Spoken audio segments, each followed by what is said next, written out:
Today in Luther's Kitchen, we're making banana bread French toast. So the first thing we need to do is make some banana bread. And for this banana bread recipe, we are using ripe bananas. The riper, the better. The ones that look south that nobody's gonna eat, those make the best banana bread. And we try to get 2 cups of mashed banana in our banana bread recipe. So it could be 2 really large bananas or it could be 3 medium bananas. So get them mashed really well. Now in a large bowl, combine together some canola oil, milk, packed brown sugar, some vanilla extract, honey. We're also going to add a little bit of maple syrup in, some applesauce just to cut some of the oil use but keep it moist, and some cinnamon. Now we're going to add 2 large eggs, everything all in the same bowl. Love this recipe, nice and easy, before we add the dry ingredients in. And we're going to whisk in those eggs with all of that oil, applesauce, sugar mixture really well. While you're whisking all of the egg sugar ingredients together, go ahead and add in the mashed bananas. Now it's time to add in our dry ingredients, which we are combining some flour, baking soda, and some kosher salt. And from this point forward, you don't want to overmix, so you just want to get in there and whisk until just combined. If you're adding nuts, this would be the perfect time to do that. So we're going to add in 1 cup of pecans. You can keep them whole or you can chop them. You can toast them first, which gives them more of a nutty flavor, and just mix until combined. Don't overmix. Now's a great time to preheat your oven to 325 degrees, and we're going to start to prepare a topping to put on the top of the bread loaf. It just makes it look super cute, and you know it's banana bread by the way the top of it looks. So you want to peel another banana and you want to slice it in half and then cut it lengthwise into several strips lengthwise.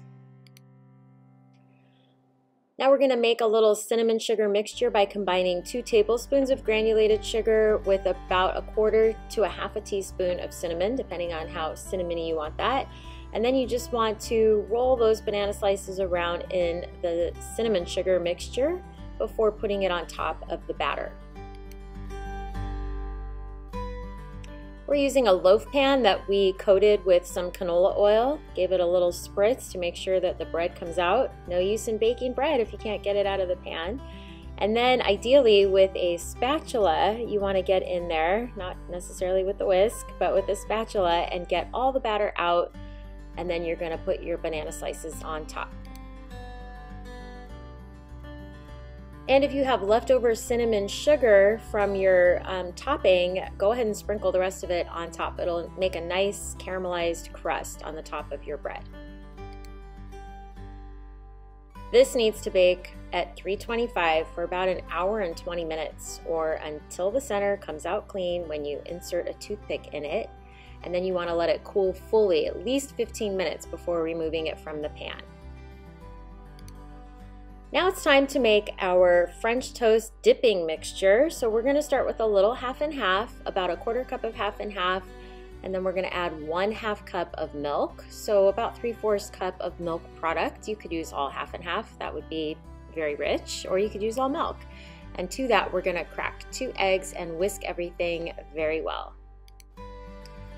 I like using a casserole dish to dip my French toast in, so if you happen to have a 9x11 pan or an 8x8 inch square or a large shallow bowl, whatever works for you.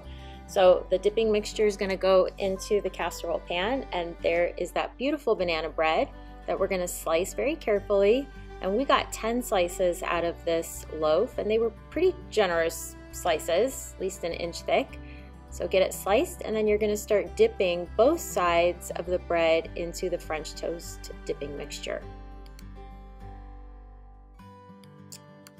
I have a large skillet heating over medium-high heat, and I put a couple tablespoons of butter that now is melted, and I'm going to start to drop in the French toast pieces that have been soaking. Now, you don't want your French toast to burn, so as soon as your butter melts, you want to kick back your heat a little bit. I like to cook it at medium because I want to make sure that the eggy part cooks, but that I'm not burning the crust on the outside. So carefully transfer each slice to your skillet and cook it on each side until it starts to turn golden brown. That's usually my test. Egg looks like it's cooked and it's golden brown. Flip them carefully. And while you're waiting for the next set to cook, you may want to put the first set in the oven. Keep it warm in an oven-safe dish while you're preparing your toppings. So we're going to put a pretty fresh fruit topping. We're cutting another banana into rounds, and then we're going to add some berries. I've heated up some maple syrup, or you could use honey. And we're going to put a little powdered sugar at the end for a little pizzazz on a Sunday morning. So get everything sliced pretty and arrange on top of your hot French toast and serve warm. For this recipe and more, visit myclasscancook.com.